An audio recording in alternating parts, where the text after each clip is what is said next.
Hey, what's going on, everybody? Welcome back to the channel. My name is Anthony Hadley Jr. I am a Los Angeles-based creative that makes content predominantly revolving around film, lifestyle, and tech. Now, investing in a new camera and lens system can be very expensive, even more so when you're thinking about Canon's RF mount. So sometimes it's hard to know where to start. Now, last year I made a video breaking down some of the more affordable Canon RF mount lenses that are a little bit easier on your budget. But today I wanted to break down the one lens I would buy if I had to put all of my eggs in the proverbial basket. And for me, that would be the Canon RF 24-105 f4L lens.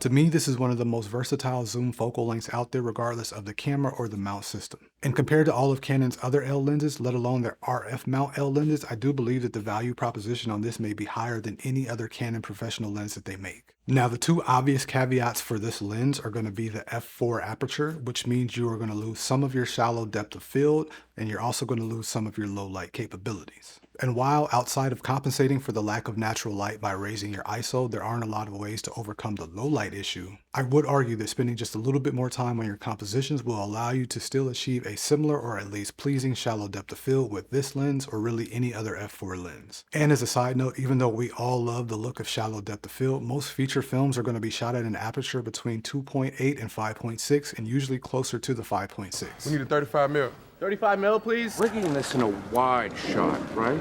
And cut! Now, another selling point for me on this lens is going to be its sharpness and its clarity. As I stated in the other video, I believe that Canon's RF mount and the glass that they use in their lenses allow for great image quality across the board. And I believe that to be even more prevalent in their L series lenses. I just think that it's great that this particular lens is priced more so like its non-L counterparts. And then the last personal selling point on this lens for me is going to be its size and its weight.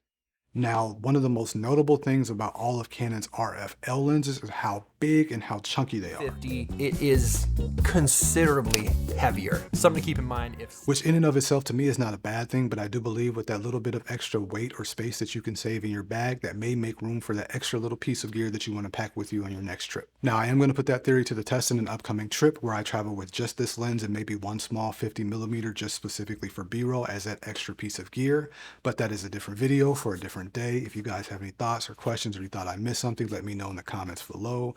Please don't forget to like and subscribe, and I will see you all in the next one.